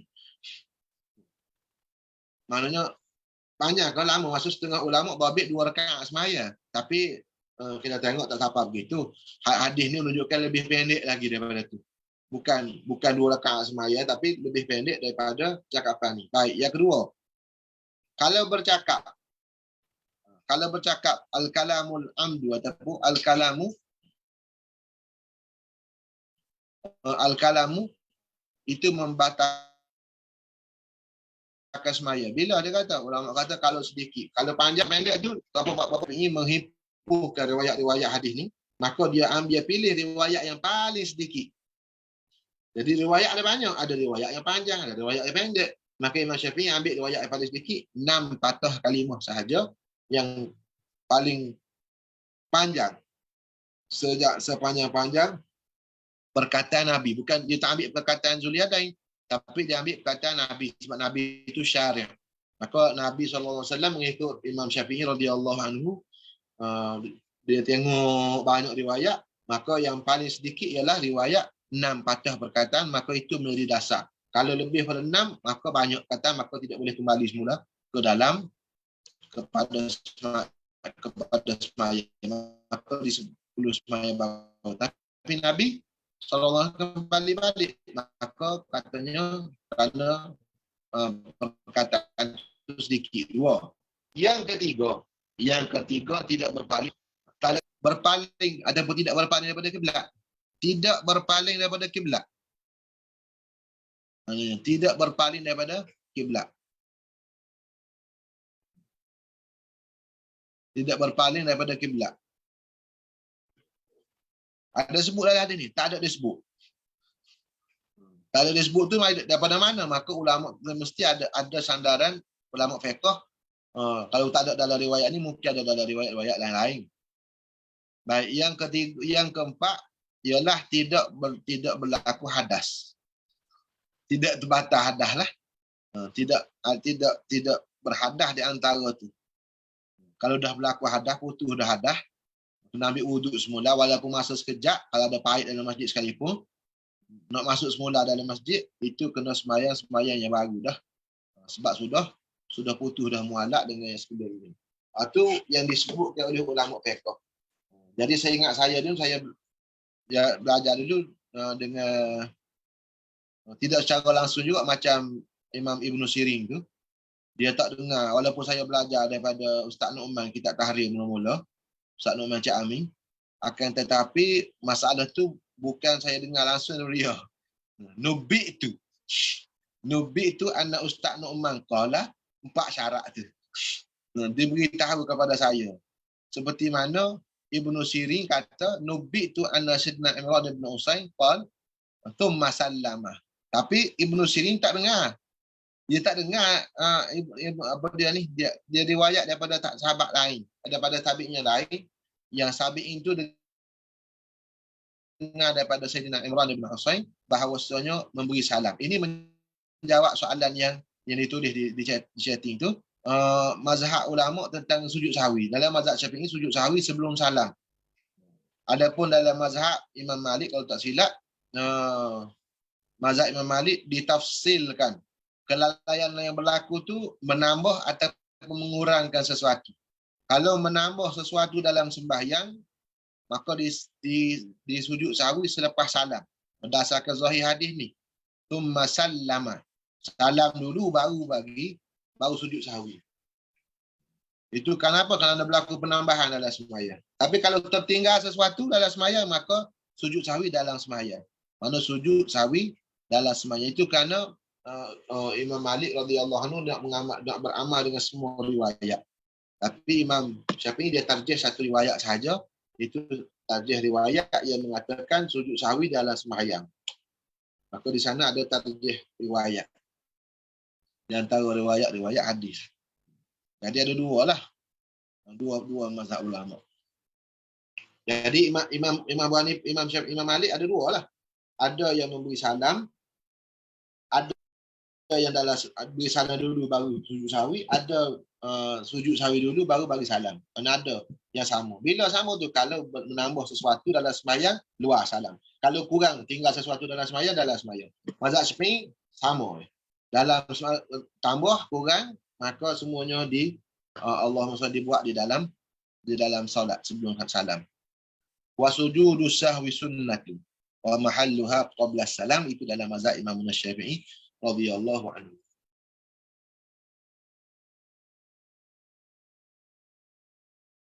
Boleh. Wallahu subhanahu wa ta'ala a'la wa a'lam. Jazakumullah Ustaz.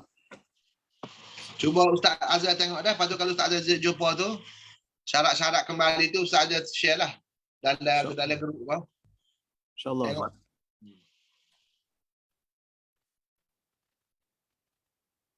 Wallah. Sebab dulu masa mengaji tu baru belum mula sapam Mesir, Dobik pun tak erti lagi kita tu tak. Cuma gok dengan hak mana dekat ya. Hak mana masalah-masalah hak ustaz-ustaz sebut tu tak, kita tak pernah dengar kat kita ingat. Begitu jelah. Begitu saja. Jadi kalau lupa berat. Baik. Fathul Mubin. Allah.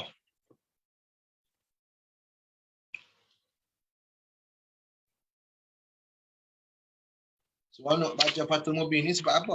Sebab kita baru kita berasa kita ni tak pandai. Jauhnya kita dengan tahap dia. Allahumma salli ala sayyidina Muhammad wa ala sayyidina Muhammad. Mudah-mudahan kita boleh khatam sudah matilah insya-Allah. Kita ni insya-Allah taala. Bismillahirrahmanirrahim. Qala radhiyallahu taala anhu nafa'ana Allahumma bi ulumihi bid darain. Tapi kalau kita mati sebelum khatam kita tak mati syahid insya-Allah kita. Ya Allah, qala radhiyallahu taala anhu nafa'ana Allahumma bi ulumihi wa masyayikhina fid darain. Amin. Bid dalail. Itu kan? Cuba tak? Ba tu harful jar. Dalaili majrur dengan harful jar. Ba tu muta'alliqatun dengan apa? Wa bayani syara'i'id-din bid dalail. Maknanya Nabi Rasul diutuskan oleh Allah Ta'ala untuk menerangkan syariat agama bid dalaili dengan dalil. Dalil muta'alliqun bi bayani. Mana dengan itu ta'alluqnya kalim huruf jar tu. Huruf jar tu ta'alluq dia tempat sakut makna dia nya ialah pada dengan bayani. Mana bi bayani syara'i ini bid dalail. Jam'i dalilin. Dalail tu jamak bagi dalil. Ni ada khilaf ni. Ada khilaf di kalangan ulama. Betul kah dalail tu yang khilaf? Dalil bagi dalil jamak dia dalail. Sebab ada kata dalil jamak dia adillah. Jadi orang i'tiraf. Sebelum pada orang i'tiraf kepada Imam Ibn Hajar, orang i'tiraf kepada Baydawi. Baydawi sebelum pada Ibn Hajar. Syekh Qadhi Nasruddin Al-Baydawi dalam kitab usul dia tarikhkan usul fiqh tu, dia kata ma'rifatu dalailil fiqh ijmalan. Dalail dia kata wad dalailu jam'u dalilin. Jadi kata guru kita Syekh Nuruddin Ali Jumaah bin Muhammad Al-Azhari, dia kata Imam Baydawi itu hujah lah dari segi lughah. Sebab dia tu keahlian dia dalam ilmu lughah tu lebih lagi sebab dia tu ada tafsir Baydawi. Dalil-dalil tu memang jamak bagi dalail. Jadi sebagaimana adillah juga jamak bagi dalail. Jadi ada banyak dalil jamak bagi wa huwa lughatan al-mursyidu, dan bermula dalil itu dari segi bahasa ialah al-mursyidu ay alladhi yursyidu, yang membimbing kita. Yang membimbing kita. Yang menunjuk kita, yang membimbing kita. Kalau kita terjemah nak suruh siapa makna kalimah irsyad ni, arsyada yursyidu, yang membimbing kita kepada kematangan. Tu kalau kita nak tunaikan makna al-mursyid tu. Wastilahan ma yumkinu tawassulu bi sahihin nadhari fihi ila ilmin aw dhannin nakliyan kana wa huwa al-kitabu was sunnatu wal ijma'u wal qiyasu wa nahwil istishabi aw aqliyan wa huwa al-burhanul ati. Dan bermula ta'rif dalil. Ini ta'rif itu ta'rif usuli. Tapi ma yumkinu, apa yang boleh dipersampaikan. Dengan cara mana? Dengan menggunakan aibisti'anati sahihin nadhari fihi. Dengan menggunakan pemerhatian yang sahih padanya, pada apa tadi, pada dalil tadi, ila ilmin, yang membawa kepada ilmu. Ni takrifnya panjang. Kalau syekh kita Syekh Ali Jumaah, dia kata ad-dalilu ma yutawassalu, pendek sikit. Ni ma yumkinu. Kalau takrif guru kita tu pendek sikit. Ambillah ma yutawassalu bi sahihin nadhari fihi ila matlubin khabari. Ustaz Fauzan masih dengar ke tu? Rasa kebanyakan anak murid Syekh Ali Jumaah semua terjemah tak. Dia takrif gitu sah. Ma yutawassalu bi sahihin nadhari fihi ila matlubin khabari. Ma yutawassalu bi sahihin nadhari fihi ila matlubin khabariyin. Baik. Apa yang mana sampai dengan sebab kita tilik dengan sebenar-benar kepada dia, tilik itu akan menyampaikan kepada matlub khabari. Maka dia matlub khabari. Yang disebutkan, yang diungkapkan ataupun yang diibaratkan oleh Ibn Hajar dalam kitab ni, ilmin auzan. Dia begini. Dalil ni, dia membawa kepada madlul. Kita tengok kepada dalil, dengan wajah dilalah dia akan sampai kepada madlul. Tengok kepada dalil, akan sampai kepada madlul. Baik. Perantaraan daripada dalil kepada madlul tu, orang panggil wajhul istidlal, ikutlah apa pun. Dia panggil sahihin nazar ataupun an-nazarus sahih. An-nazar tu apa dia? Kalau di segi ulama usul, an-nazaru wal fikru siyani. Ini lafaz Syahli ni. Syahli jemaah. An-nazaru wal fikru siyani ay mithlani. Bermula nazar dan fikir itu seerti ia. Saya ni berasa nak imla' hak Syahli ayat ni. Sebab saya imla', saya belajar ni, Syahli imla' daripada awal sampai akhir. Kalau jemaah imla', dia suruh tulis. Lepas tu suruh dia baca syarah pula. Jadi saya belajar dengan Syahli jemaah ni tak habis kitab sebenarnya. Usul, tapi saya belajar hak ni. An-nazaru wal fikr, kata tuhfatul atfal. Katanya bahasa Syahli, tuhfatul atfal dalam ilmu usul fiqh. Tuhfatul atfal dalam ilmu usul fiqh. Adalah 13 kertas. Saya salin belakang tu daripada mulut dia. Bab gapo Ustaz? Eh? Bab gapo ngaji dengan Syahli? Dia topik gapo topik?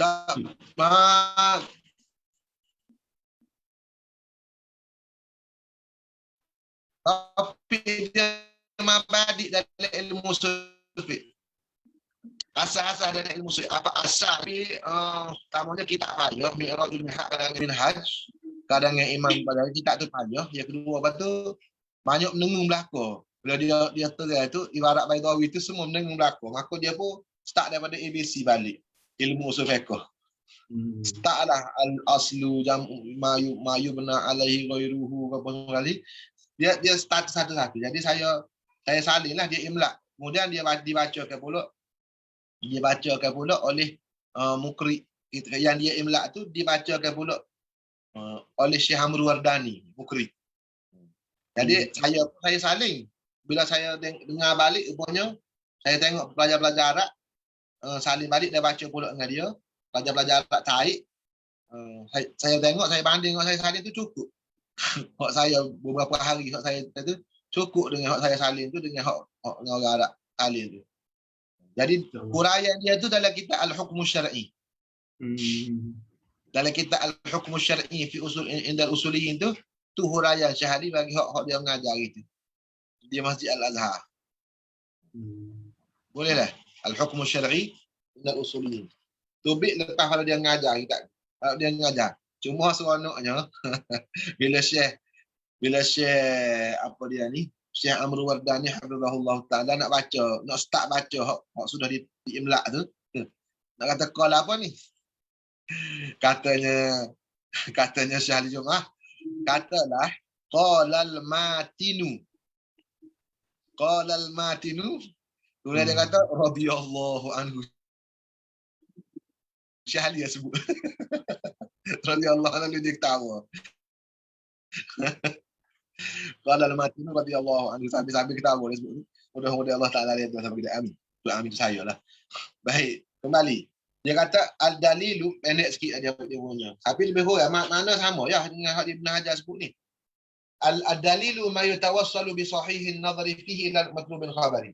Jadi ada dalil, ada madlul. Mesti ada tengah-tengah di antara dalil dengan madlul tu mesti ada sahihin nazar. Maknanya an-nazarus sahih. An-nazar tu apa? Al-fikru. Al-fikru tu apa? Al-fikru tu pula. Al-fikru tu. Ni ambil al-fikru pula.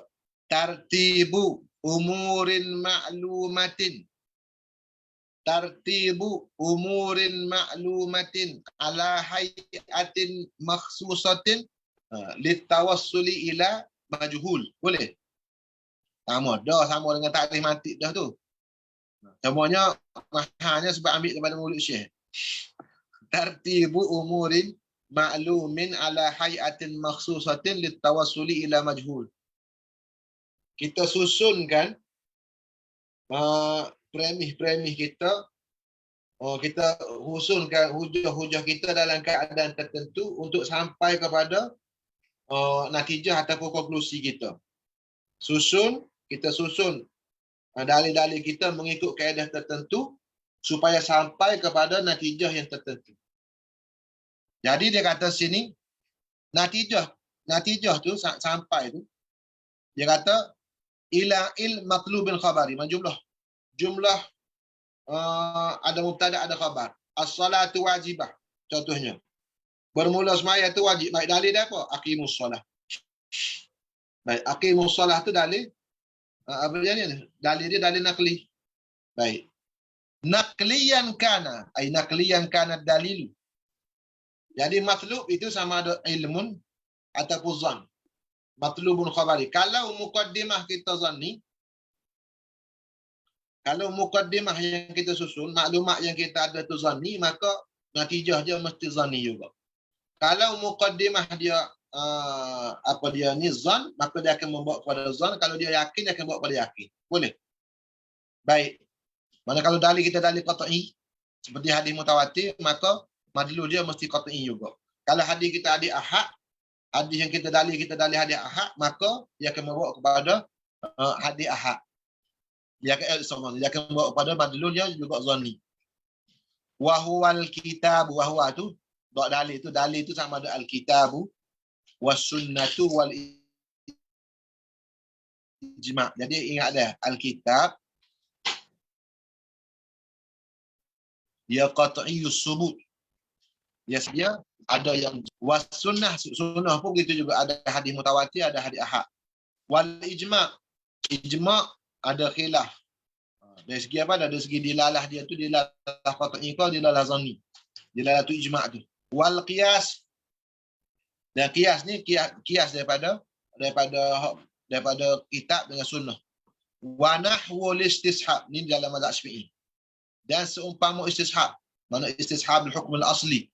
Dalam mazhab Syafi'i ni sebab apa? 4 dalil tu, kitab, sunnah, ijma', qiyas tu dia kira dalil nakli lagi, dan ini dalil yang diittifaq di sisi ulama usul daripada kebanyakan mazhab. Tapi kalau istishab itu hanya hujah dalam mazhab Imam Syafi'i. Au aqliyan au kana dalilu aqliyan. Ataupun dalil itu dalil akli. Dalil yang dibangsakan kepada akal.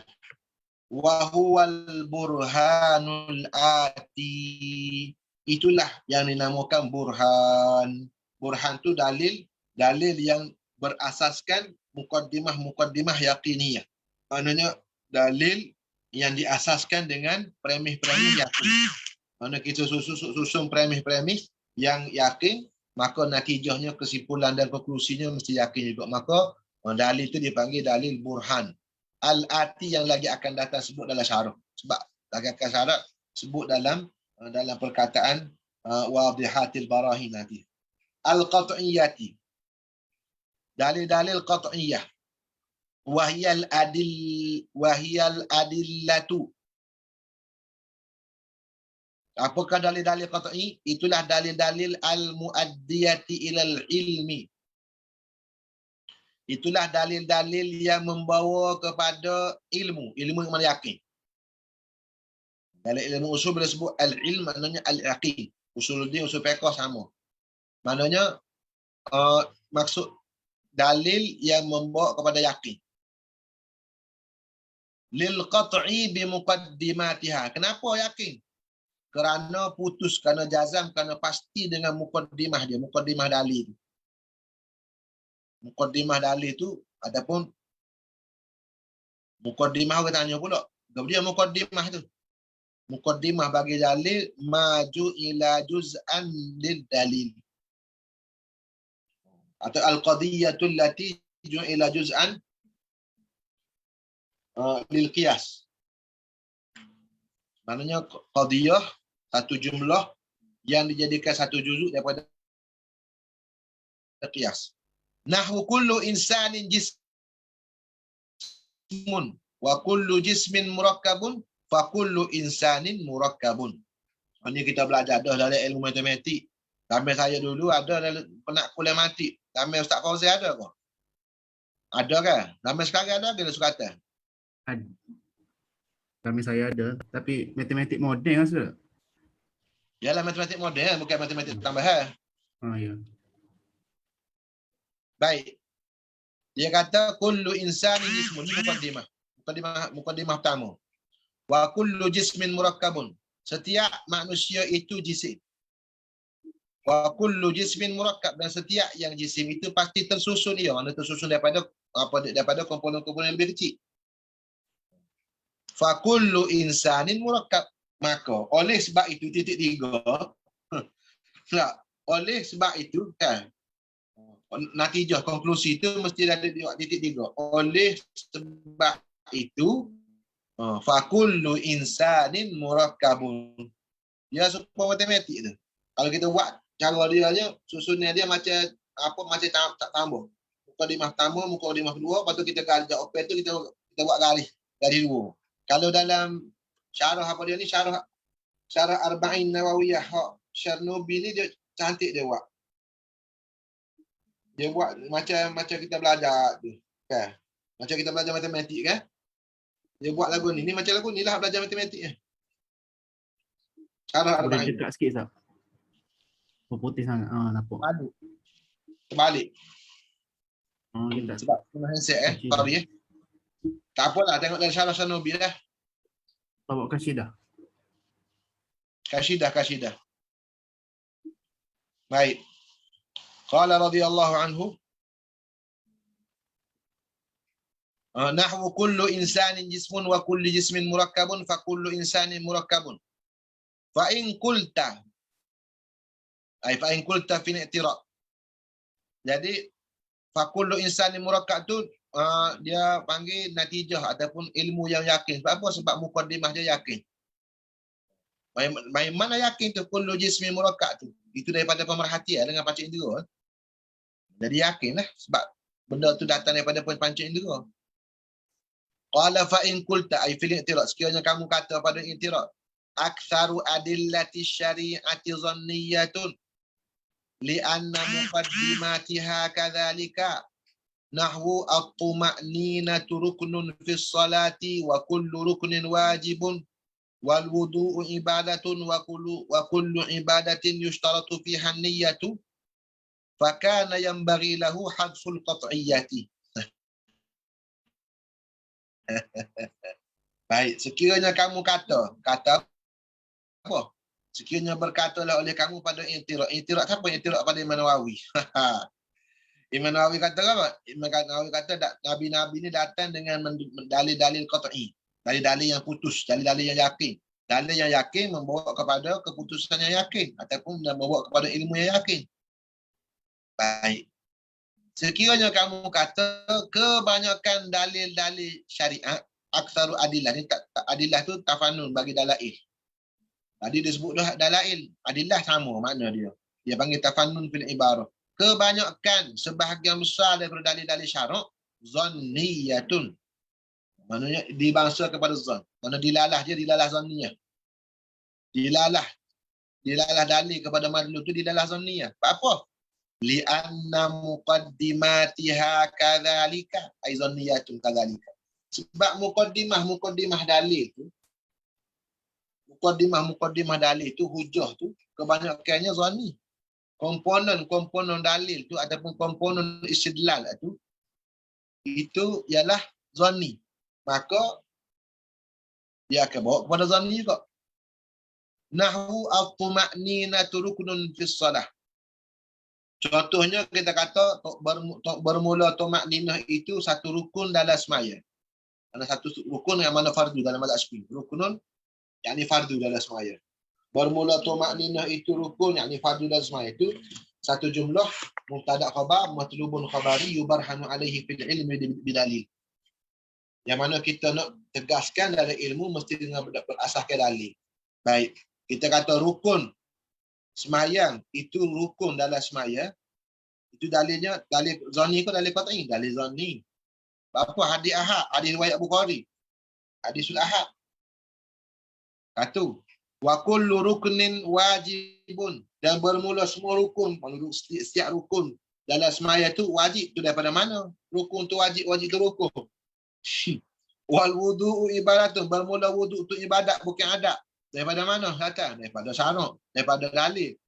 Itu zanni. Bukan ijtihad pula tu. Ijtihad daripada ulama istinbat. Wa kullu ibadatin yushtaratu fiha niyyah. Dan bermula setiap ibadat disyaratkan padanya niat.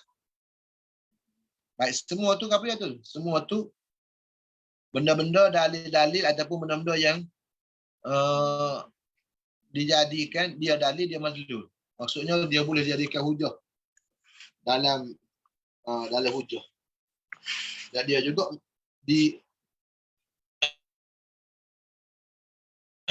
dibina di atas hujah, di atas dalil. Tapi semuanya balik pada zon. Mana dapat dalil-dalil zon ni.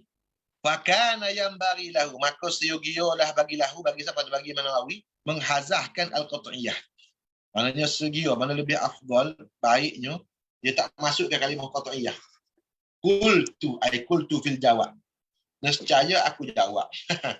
Imam Ibn Hajar kata radhiyallahu anhu, kalau ada orang i'tiraf, maka aku akan jawab. Fa in qulta qultu. Kalau kamu kata pada i'tiraf, nescaya aku jawab i'tiraf. Innama sarat zanniyatan bin nisbati ilaina. Hanya sonyo dalil-dalil itu jadi zanni.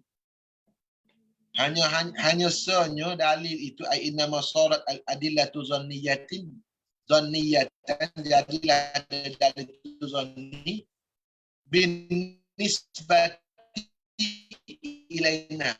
Ini sebuah kepada kita.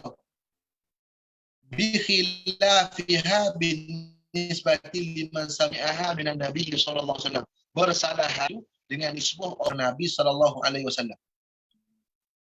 Jadi zanni kepada kita dengan sebab apa? Sebab sanak. Dengan perantaraan sanak. Okay. Kita kepada Nabi.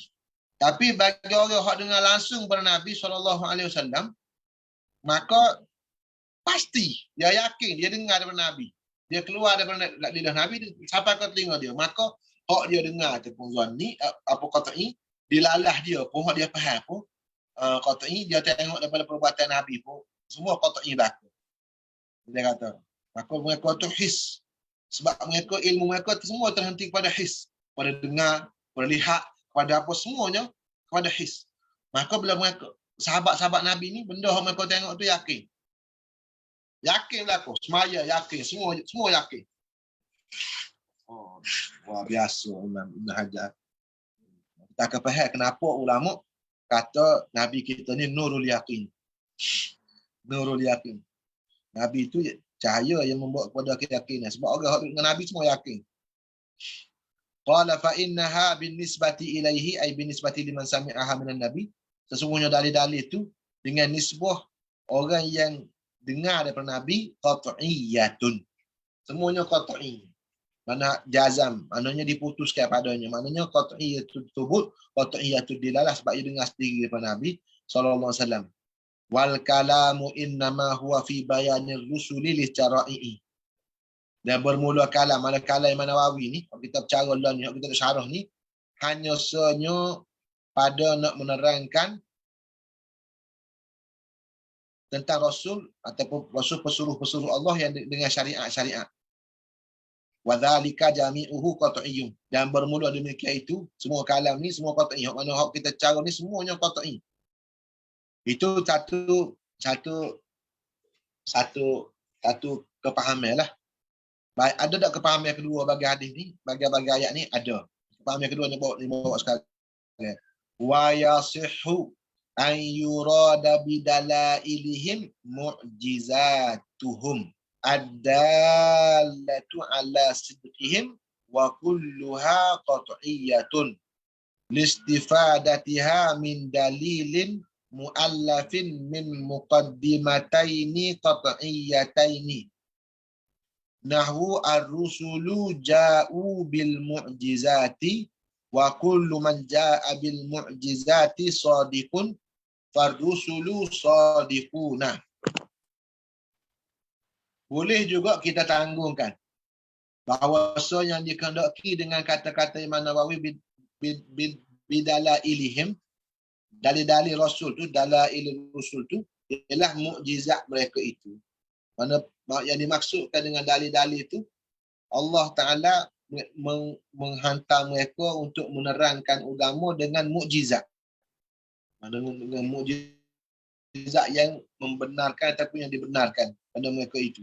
Maknanya mukjizat itu Allah Ta'ala membenarkan dakwah Nabi, dan mukjizat itu dibenarkan oleh orang yang menyaksikan mukjizat. As-sadiqah, al-musaddiqah, al-musaddaqah.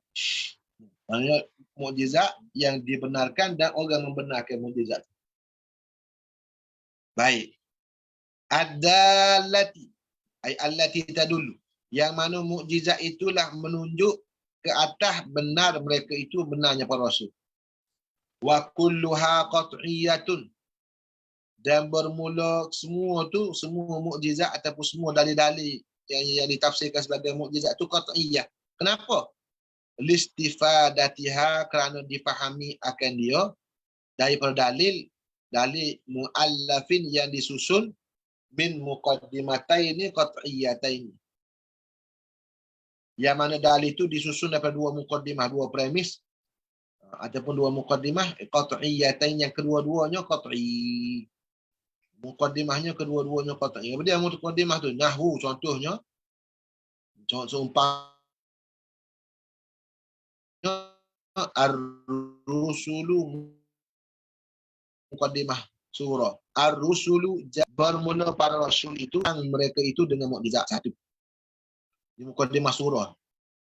Wa kullu man jaa'a bil mu'jizati shadiqun, dan setiap orang yang datang dia dengan mukjizat, mana kalau yang mencari adab, yang membenarkan apa dia ni, yang berlaku pada orang yang mendakwakan Nabi.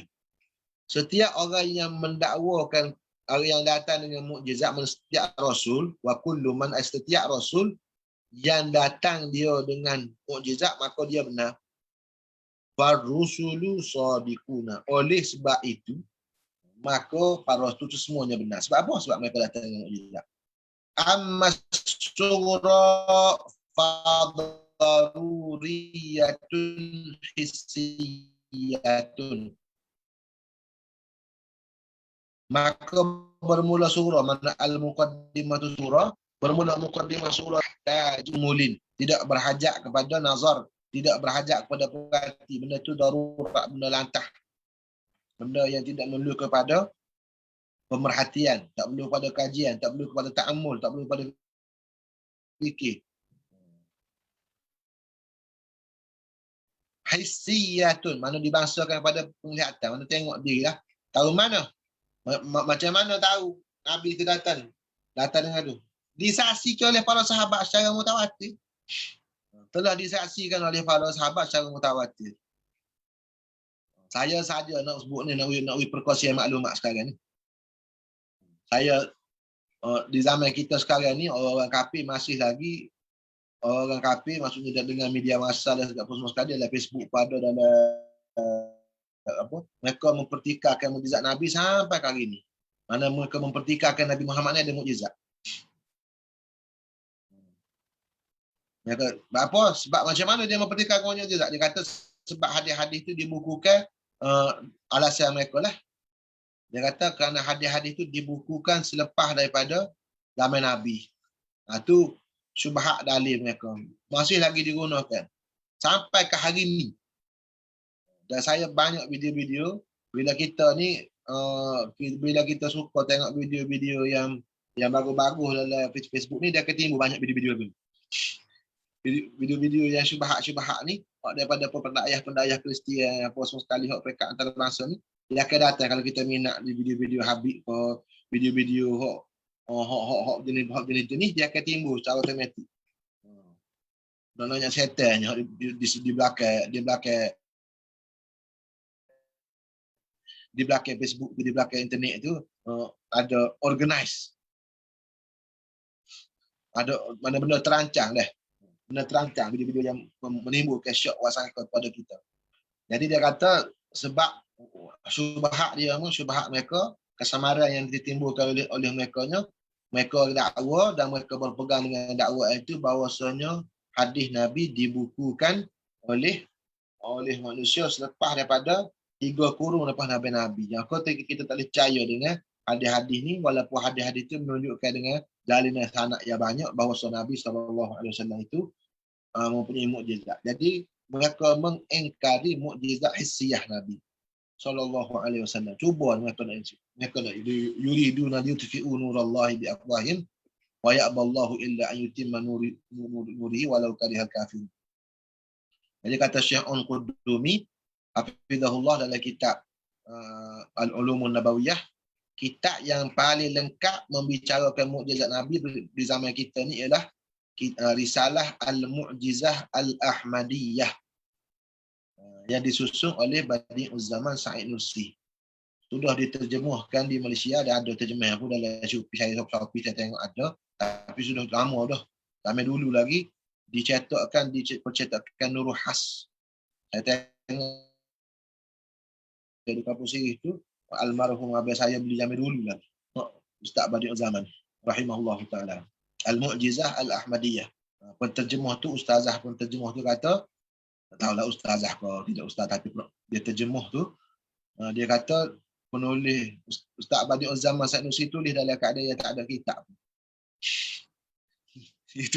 Dia tulis Mukjizat Ahmadiyah tu dalam keadaan tak ada kitab rujukan. Dengan semata-mata hafalan dia. Rahimahullah ta'ala. Siapa terjemah dulu Ustaz? Siapa terjemah kitab tu dulu? Ustazah, nama apa tahu? Dicetakkan Nurul Has. Tapi tak tahu sekarang cetakan baru ni yang sama ke ataupun saya tak tengok lagi cetakan baru ni. Cetakan baru ada jugalah. Dalam Shopee ada. Nama kitab dia? Taklah Mukjizat Ahmad. Kalau himpunan Mukjizat Nabi gitu ya saya. Bukan Al-Mu'jizah Al-Ahmadiyah lah. Risalah Al-Mu'jizah Al-Ahmadiyah. Allah. Baik. Amma surah fadaruriyatun hissiyatun. Maknanya sebab kita kata mukjizat tu benda yang his, sebab semua sanad-sanad mukjizat ni sampai kepada sahabat je menyaksikan dengan mata kepala mereka. Mana sampai kepada sahabat yang menyaksikan dengan mata kepala mereka. Mana mereka tengok dengan panca indera mereka. Dan sanad itu mutawatir. Sanad-sanad maknanya berhimpun. Baik, ulama kita dulu dah, kita ada ilmu nubuwah dan sebagainya. Baik, wal kubra ay wal muqaddimatul kubra daruriyatun aqliyatun. Bermula dari yang kedua tu daruriyah juga, tapi dibangsakan kepada akal. Mana kena fikir, kena tilik dengan akal juga. Lantah tapi lantah dengan akal. Maknanya setiap orang yang Allah Ta'ala berikan mukjizat pada dia pasti benar. Apabila Allah mencarikan adat pada orang yang mendakwa kenabian, itu tak lain tak bukan menunjukkan dia itu seorang yang benar. Itu kita fahami dengan akal. Idil mu'jizatu khariqatun lil adati. Kerana mukjizat itu mencari bagi adat.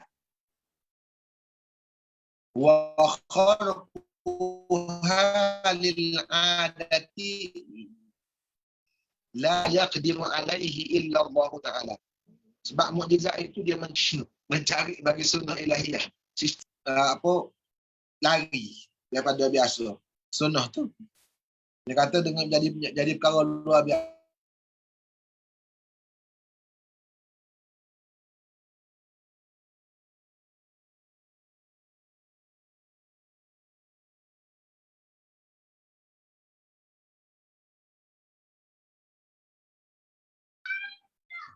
Tak bunyi dah kau?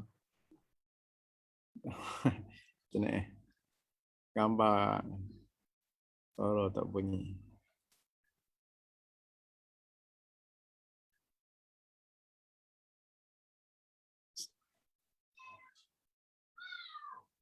Ustaz kami tak dengar Ustaz. Aku Ustaz duk kecek ni. Lebih dah. Maksudnya. Ya. Terkeluar. Terkeluar. Okay. Baik. Tak apa nak berhenti dah ni, jangan bimbang lah.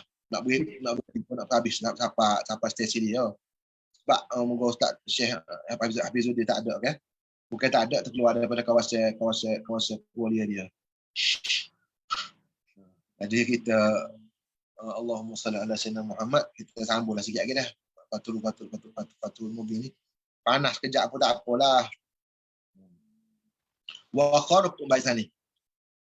Falam yakunu kadhibin, oleh kerana Allah Taala telah mendokong ataupun telah menyokong mereka itu, Allah Taala telah membantu mereka itu dengan mukjizat, maka tiadalah mereka itu daripada kalangan orang dusta. Ni benda ni kita faham daripada akal, sebab Allah Taala yang menjadikan perkara itu mencari adab bagi mereka. Bal sadiqina, bahkan mereka itu orang yang benar. Wa wadihatil barahini, ai waw tu atas kepada bidalail qat'iyyati wa wadihatil barahin, ai al barahinil wadihatil lati la iskala fiha. Itulah burhan-burhan, bukti-bukti yang jelas, yang tidak ada kemuskilan padanya, yang tidak ada kerumitan padanya. Mana bukti yang jelas, yang tidak rumit padanya. Jam'i burhani, burhan tu ataupun kalau kita kata al-barahini, jam'i burhan, jamak bagi mufradnya burhan. Wa huwa lughatanil hujjatu, dan bermula burhan itu dari segi bahasa orang Arabnya al-hujjah. Hujjah tu asal mana jalan? Mana jalan? Wastilahan ma tarakkaba min qadiyatan, dan bermula istilah di sisi istilah ulama usul, ada juga ulama mantiq, ma tarakkaba min qadiyataini mata sullimata lazimahuma lizatihima qaulun thalithun.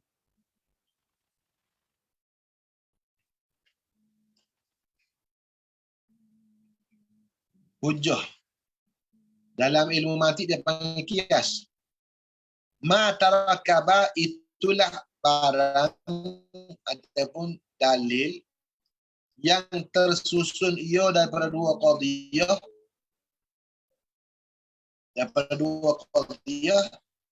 mata sulimata, apabila diterima kedua-dua qaulun thalithun, dua-dua itu dengan diri zat kedua-dua qadiyah itu perkataan yang ketiga. Maknanya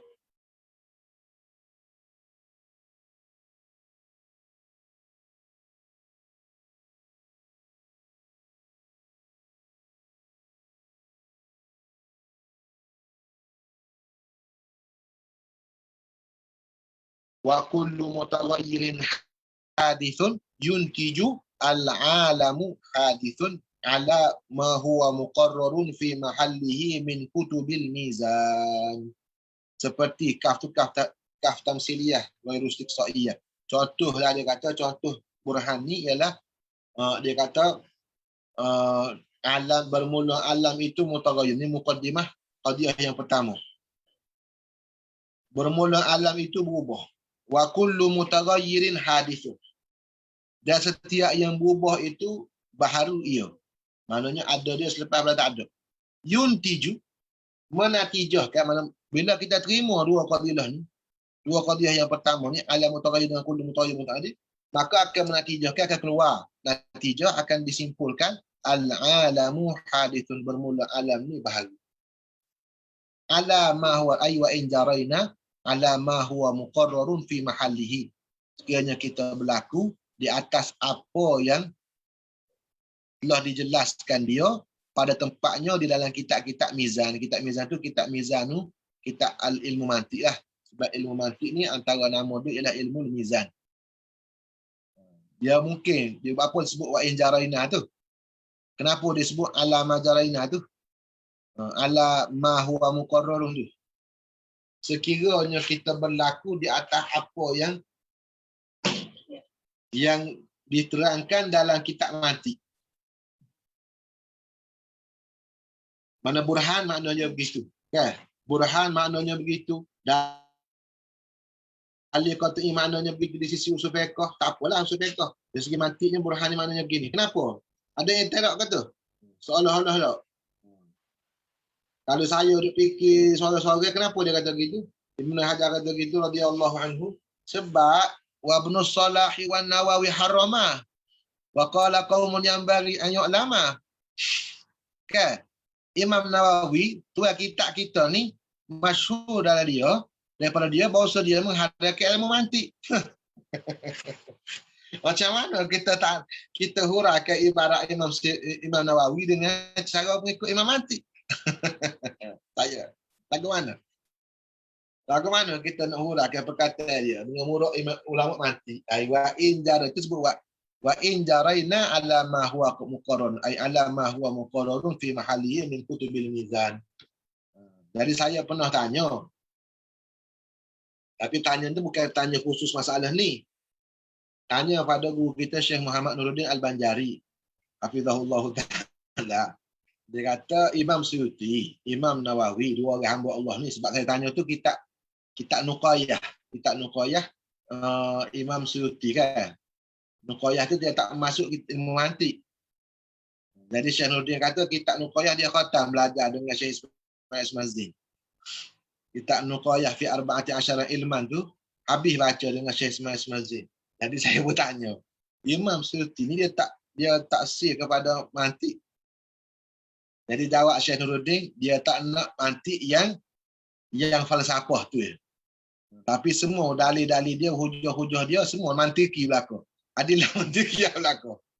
Dalil-dalil dia susun tu semuanya kata-kata muafaqah dengan kaedah ilmu mantik. Maka demikian juga Al-Imam An-Nawawi ditanggung kan oleh dia tidak mahu kepada mantik yang menjadi mukaddimah kepada falsafah sahaja. Maka ketika itu kita tangguh ke perkataan Imam Ibnu Salah al-falsafatu ussus safah. Dia kata falsafah tu ialah asas bagi kebodohan. Al-falsafatu ussus safah. Dalam ilmu mantik dia panggil dalil khatabi. Dia khutbah maknanya bahasa yang indah untuk menolak falsafah. Pun mantik juga. Masih lagi dan tidak keluar daripada ilmu mantik.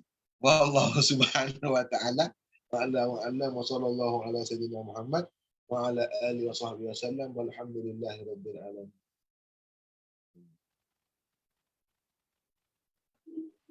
Jazakumullah khairan.